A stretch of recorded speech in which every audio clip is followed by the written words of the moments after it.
Kal Kadosh, good morning. I just wanted to share with you a beautiful idea that I saw on this week's Parashat.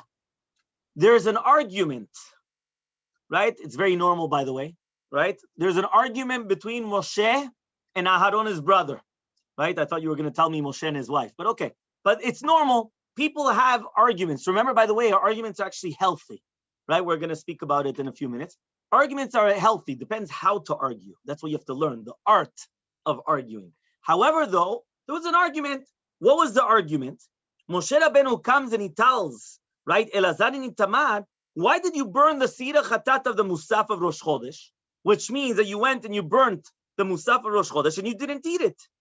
So Aharon comes and he answers him. He says, the other korbanot, you're right, even though they were onen is the status quo of a person that's in the morning stage, but before the morning, which means the person, family members, one of the 7 family members passed away, and they didn't bury them. So they are called onenim in between. Once they do the burial procession, now they are called mourners. But beforehand, they're called onen. So what happened was, he said, however, though, this is a korban kavua, you're not allowed to eat it when they're onanim. So, without getting into the back and forth of the halacha, it says in the pasuk, Vayishma Moshe, Moshe heard it, Vayitav be'enav, and it was good in his eyes. Right? The Gemara in Zevachim and Rashi here brings it. What does that mean? He heard it and it was good in his eyes. He wasn't embarrassed to say that I didn't hear it, but rather he said, I heard it and I forgot it. Which means that in essence, Moshe Rabbeinu could have easily just said, you know what, it sounds good, but I never heard of it. He didn't say that. He said, no, I heard it. I just forgot. I heard it. You're right. I learned it. And I just forgot it. Right? Which means that he admitted to the mistake. He admitted that he himself made a mistake. The Targum Yonatan actually says that not only did Moshe Rabbeinu admit to the mistake, but rather he went and he sent it amongst all of Klal Yisrael. He sent a message. Imagine you have a mass messaging, right? SMS, right? Or WhatsApp or all the Signal, all the ones that we have nowadays. And you're telling everybody, blast emails, that what? That he made a mistake in the halacha, and Aaron, his brother, reminded him of the halacha. That's what he did. And the Targum Yerushalmi adds on that because he debased himself so much, he put himself down so much in order for the truth, he was rewarded a great reward. That's what's brought down in the Yerushalmi, Targum Yerushalmi. So now we have to understand, what does this mean exactly about admitting to your mistakes, right? And it says like this. We know the Mishnah Pirkei Avot speaks about, Perek Hey Mishnah Zayin says, that we want to tell you the difference between a Chacham and a Golem. Okay, between a wise person and a Golem. Now, I'm going to read to you out the 7 things of the Chacham and a Golem. And then I want you guys to tell me how would you translate the word Golem? Okay? So, because if you're talking about synonyms and antonyms, you probably already have something in your mind. But I'm just going to give it to you. The Mishnah says 7 things. Chacham does not speak before anyone that is greater than them in wisdom. Yeah? Okay. Number 2, he doesn't interrupt his friends. Okay? Number 3, he doesn't answer quickly. Number 4, he asks exactly on the halakha and he answers exactly to the point. Yeah? Number 5, he answers on the first thing, second thing. Number 6, on something that he didn't hear, he says, I never heard it. And number 7, modeh al ha'emet, he admits to the truth. So that is all a chacham. Now, what is the golem? The exact opposite of each one. So now, if I was going to ask you guys, right, how do you translate golem? So what would you tell me? So somebody answer Frankenstein. Yeah? What would you guys answer? Anyone else? Ignorant. That's a good one, Sammy. Ignorant. The Maharal with the golem. Very good, very good. One second. So therefore, he says like this. Listen carefully. Do you know, right? The golem was called from the Maharal Miprag. So we think it's something, not even an ignorant. It's like, I don't know what. You understand? You would think, yeah. But do you know what Chazal call a golem? Chazal call a golem a utensil that wasn't finished, which means you have a utensil, but you didn't give it the finishing touch. So it's almost full. It's almost complete.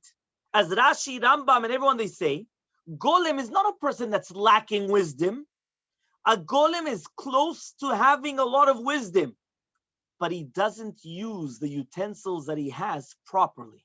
He doesn't know how to, we're going to say, to channel the wisdom in order to get the right effect. So it's a complete different explanation now. Beforehand, when I was reading to you the Mishnah and Pirkei Avot, I thought we're talking about the Chacham, the wise man, and the ignoramus. And that's why we also ask, right, on the night of the Seder, why is it that there's a Chacham, Tam, Rasha, Chacham? If it's a Chacham, right, it should be the Tzaddik and the Rasha, not the Chacham and the Rasha. Like, what's going on over here? You understand? And that's what we ask on the wise boy, right, the wise son. So but here, it's a completely different explanation. We have the Chacham, and then we have the Golem. Everyone understood from now, Golem is a nutcracker. Yeah, somebody that's, missing something up there. He was saying, no, he's not lacking wisdom. He just doesn't know how to nurture that wisdom, how to channel that energy in order to get to the right aftermath. That's what he doesn't know how to do. So now why? So he comes and he says like this. Do you know that if you realize the Chacham, what happens by the Chacham is, the wise person is that the wisdom itself is not an ends to itself. It's a medium to get to the truth. It's a medium to the ends. It's a catalyst which brings me, I want to get to the truth. How do I get to the truth? I have wisdom. And the wisdom is going to help me to get to that ends. And therefore, he wants to get to the absolute truth. Not to what I think is truth, that the subjective truth, what the truth really behemet is. Because of that, right, when he finds somebody, right, that is smarter than him, he doesn't have to show off his wisdom. The opposite. If I have somebody that's greater than me, I want to nurture, I want to gain from that wisdom. So I'm not going to speak in front of somebody that is greater than me. When my friend is speaking, I don't have to jump into his words. The opposite, I want to hear very well what my friend is saying, because now that could give me a completely new perspective. When I'm going to answer, I'm not going to answer right away, right? Why? Because I'm going to take it very misudar. I'm going to try to think of it methodically, right? That's why I'm going to answer one-on-one. Second one is a second one. I'm not going to just throw everything in, right? When I'm answering, I'm not just going to answer everything. I'm going to actually analyze it, whether behemet is true, right? Or is it not going to be true, right? Because of that, the Chacham will also be able to come and he'll be able to say whether something is, I never heard of it, or even to be modeh ala emet, the behemet, it's actually incorrect. That everything which is happening is 100% incorrect. That is the Chacham. So therefore, he'll come and he'll say it. The Golem, the problem with the Golem is exact opposite. The Golem is a person that has chokhmah. He has knowledge. We're not talking about an ignoramus, right? He does have knowledge. But the problem with him is he doesn't know how to channel it properly. So therefore, what happens? He thinks that he's always the biggest Chacham. So therefore, he always wants to prove himself that he's a Chacham. So he comes and he starts showing everyone, look, this and that and this and that. And he starts showing his wisdom to everybody. That's the Golem. So because of that, the Golem is going to speak in front of somebody that's greater than him. Because he thinks that he's the greatest, so he doesn't care. So he's going to speak in front of somebody that's greater than him. When his friend is speaking, he's going to cut him off. He's not going to let him finish. Cut him off and show that, I also have the same wisdom, or even more. Look at me. The Golem is going to come, and he's not going to work out his answers. He's going to be fun. Why? Because it's just going to throw everything out. He doesn't think methodically, right? He's not going to actually think also the questions. He just asks for what's showing, right? The Golem also will never say the word, I don't know. Because for him, he's a Chacham. How could he say, I don't know? He knows everything. And even when he makes a mistake, there's no such concept of saying that I made a mistake. Because behemet, right, I never make a mistake. The question is, why? Right? Why am I always right? But not that I made a mistake. So the Golem is the exact opposite of the Chacham, but not because lacking wisdom. He has the wisdom, but it's lacking something else. So exactly what is he lacking? The Meiri says that the roots of the problem of the Golem is that he doesn't have good midot. He argues on Chachamim, and he's arguing on the decrees, and he's arguing on everything that they have.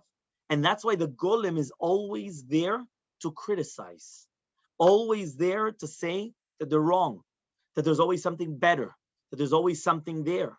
And the Meiri says, Kol ze midar ra'ah yotzet mima'akeh ta'ava. This all comes from the desires from within. That's where it's coming from.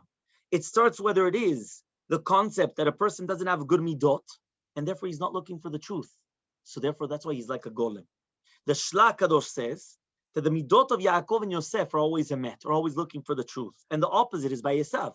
So it says, Vaya bet Yaakov esh, right? The bet Yaakov is fire, and bet Yosef is lehava.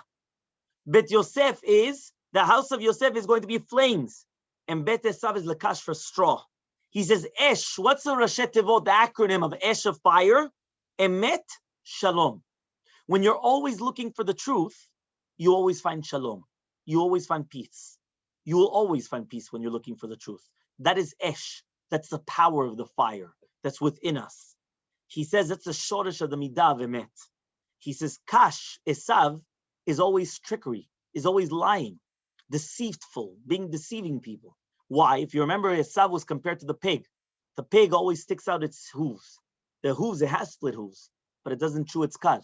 So that's why it's the only animal that it shows that it's kosher, and it's not kosher. So it always tries to deceive. He comes to his father. How do you take off maaser on salt? The guy's coming. He's violating women. He's murdering people. And now he's going to ask a question. How do you take off maaser? How do you take off to tithe the salt and give off maasrot and give off money to charity? Where are you going? But again, that's Esav. So come Chachamim and they say, Kash. What is Kash? Kish, kin'ah, and sin'ah. Jealousy and hatred. Jealousy and hatred are the roots of everything that a person will never come and say that they're wrong. He will never look for the truth because he's always right. He's always there. And that's why he will never admit to his shortfalls. He will never admit it. So he says, do you know, right, that it once happened with Reb Chaim Soloveitchik, he was the rabbi of Brisk, that there was somebody that was coming and he was asking a whole bunch of questions. And he went and he answered to them, you should know, I can't answer these questions. Because he says, I could only answer a question if it's a true question. If I see that it's not a true question and it's just excuses, I can't answer answers on an excuse. What you guys are trying to do is you're trying to throw off Judaism from your backs because of excuses. You want to find an excuse to make your life easier. I can't answer excuses. If you have a question in the fundamentals of Judaism, I could answer you. But if you're going to ask and give an excuse, that I can't give you an answer to. And that's the message, right, where it was behind. Do you know, right, there's a lot of differences of opinion. Now that we're in the middle of the virus, there were a lot of differences of opinions, whether to take the vaccines, not to take the vaccines, to go out, not to go out. Some people, they go to the extreme. Yeah, they're going to take all the risks in the world. They're going to go out, no masks, no this, no that. They don't want vaccines. Fine. Other people go to the other extreme. They're solitary confinement there for the past year and a half, right? A year and a month. And they just, they're just striding by. You know, the elderliness is just jumping upon them right, left, and center, right? So what happens? But there's also he says, if you have people that are always looking for the truth, you will come and you will change your direction. Why? Because now that more and more things are coming out, so now you can actually say, this is good, this is not good, because you're modeh al ha'emet. You will look and you will look for the truth. He says, however, though, right, when we're talking about people that are not looking for the truth, so then there's going to be a problem. The problem will be, is that all of a sudden, right, no matter what happens, they will never change it. They're just going to explain why yes and why not, but they'll always justify themselves. And they will never change their opinion because they're not modeh al ha'emet. The true, proper concept of being a leader, and that's what Moshe Rabbeinu was actually trying to come and trying to teach us is that a leader has to know, number one, to be modeh al ha'emet. To recognize that when they make a mistake, it's a mistake. The king, who became king? Yehuda. Why did Yehuda become king? You know why he became king? Tzadikah mimeni. he went and he took Tamar, his daughter-in-law, right, to be judged, and they were going to burn her. Why were they going to burn her? She had to become married to his son, to Shelah, Zibum, and she went off, and he thought that she did a terrible sin, right? Illicit relationships, right? Infidelity. What's going on? Burn her at stake. Yeah. Now we're talking about the steak meats. Yeah. Burn her to the stake. What happened? All of a sudden she comes and she says, you know who the father is? Here it is. This is the staff. This is it all belongs. This is the father. Whoever it is, you come and you tell me. What did he say? Tzadikami meni. I made the mistake. If he was able to say Tzadikami meni, says HaKadosh Baruch Hu, you're a king. People would think you're admitting to fault, you're admitting that you were wrong, and you're a king. That shows weakness. That shows that you're nobody. That shows the strength from within you. That you have a strength that you're able to recognize and say, I am wrong. That takes a king to say that. And that's the concept behind what Moshe Rabbeinu was trying to teach us. Moshe Rabbeinu could have just easily said, you know what, I never heard of it. That's it. Very easy. I get out of all embarrassments. No. He's going to go around all Klal Yisrael, sending out messages. I learned it, and I forgot it. Aharon, my brother, was the one that reminded me. Which means, I am wrong. I could be wrong. I'm a human being. But that's what Hashem wants. And that's why Kam Chachamim, and they say an incredible yesod. How do we paskin like? Bet Hillel or Bet Shammai? So everyone knows Bet Hillel. Who are sharper? Who are more, sharp, as they say? You know who is sharper? Bet Shammai. So why is it that we paskin like Bet Hillel? So the Bero Gola, the Maral Miprag, he comes and he says, right, this is based upon the Gemara in Eruvin. It says the halacha was like Bet Hillel. Why? Shenochim ba'aluvim. They are very easygoing, and they will take embarrassments. And they tell us the words of Bet Shammai even before their own words. Which means, imagine right now I have a machloket with you. I have an argument. So usually the nature is, I'm going to say, this is what I hold, and by the way, he holds something else. Bet Hillel did the exact opposite. First they told you, this is what Bet Shammai holds, and then they tell you, by the way, we hold like this. Which means that they always mention their words first. So says the Maral Miprag, this was all because of the kivun to get to the truth. The anava, this humbleness, this trait is what was trying to show them, I want the truth. It's not who's right, because I don't care if you're right or I'm right. I want the truth. That's what I'm out to get for. The Rav Chida once said beautifully that when you're wrong, you have to be happy. And when you're right, you shouldn't rejoice. And everyone thinks to themselves, what? Why? Why, if I'm wrong, I should be happy? He says, you know why? Because when you were wrong, now you just learned something. So now you have to be happy. If you were right, what did you gain? You didn't get anything. So therefore, you have to be happy when you're wrong, because now I'm learning something new. Beforehand, that's what it is. And people that love the wisdom, the chokhmah, they understand this because they want to get to the truth. They want to get to the true emet of what it is. And that's why it's so important, right? The entire concept that Chachamim come and they say, the Shlach Kadosh brings down, right? That when we learn Torah, the Talmidei Chachamim marbim shalom ba'olam. How could it be that the rabbis, they add shalom in the world? What does that mean? This is very simple. They start getting into huge machlokot. What's the halacha? Is it permitted? Is it prohibited? But as long as we're always going towards one path that we want the truth, that's all that we need. So after we just argued for 20 minutes or an hour or hours, we close the book and we're friends because we both have one objective. The objective is to understand what is the truth. It could be that at the end, we still came out with the same conclusion. I'm going to say A and he's going to say B. But it wasn't that I'm out to get you because of that. It's that we both want the truth. And that's why they're the builders of the world, because they're going to build the fact that people have to understand that it's not bad to be wrong. Everybody was wrong. And Moshe Rabbeinu was trying to teach us this message and teach us a greatness. What, you're embarrassed to make a mistake? It's something normal. Do you know when Rav Yosef Alav Shalom passed away, they always used to say that he did it purposely every single time. Many times he would be at a bar mitzvah. And many times he would be shliach tzibur, or he would do the bikat kohanim, and he would purposely make a mistake. And they would all correct him. But now when you're correcting Rav Ovadia, it's very, you have to be very careful. You're correcting the Gadol Hador, right? But then people thought to themselves, how could it be that you have a person that he remembers all of Shas by heart? Yeah, you understand how many pages that is? Right? The thousands and thousands of pages. He remembers all of that by heart. And you're going to tell me that he can make a mistake in a pasuk that you say every single day? Like, what's going on? Something doesn't make sense.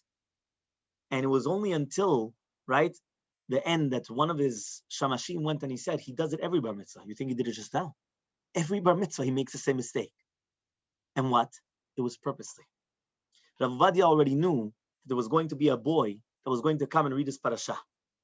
And some people, because of insensitivity, they come and they're waiting with the shotguns. Sometimes I have that here also by me, and I'm happy about it. Why? Because at least it keeps them on their guns. Yeah, at least they're on their guns. They're waiting for the thing, and some people are trigger happy. Right? They'll correct you even before you made the mistake. You're like, first let me make the mistake, then afterwards correct me. Don't correct me before making the mistake.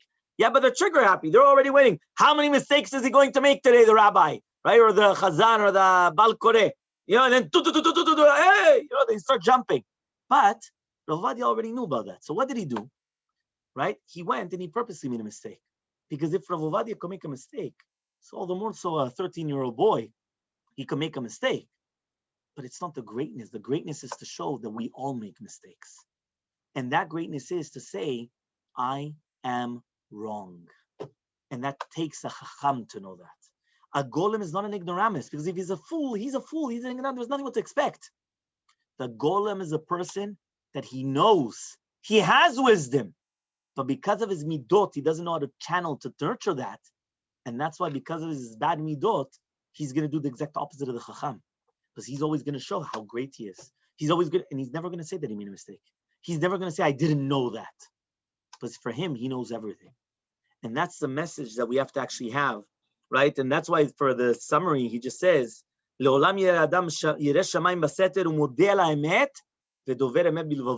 morning, other than Shabbat, obviously, and Yamim Tovim, we say a person should always be Yireh Shamayim, should always be God-fearing. Baseter, secretly, right? Because outwardly, everyone's God-fearing, but secretly God-fearing. But then he says, to be modeh emet, to recognize the truth, and to admit to your faults. And to speak from our hearts. Because the truth is that we always have to always look for this truth.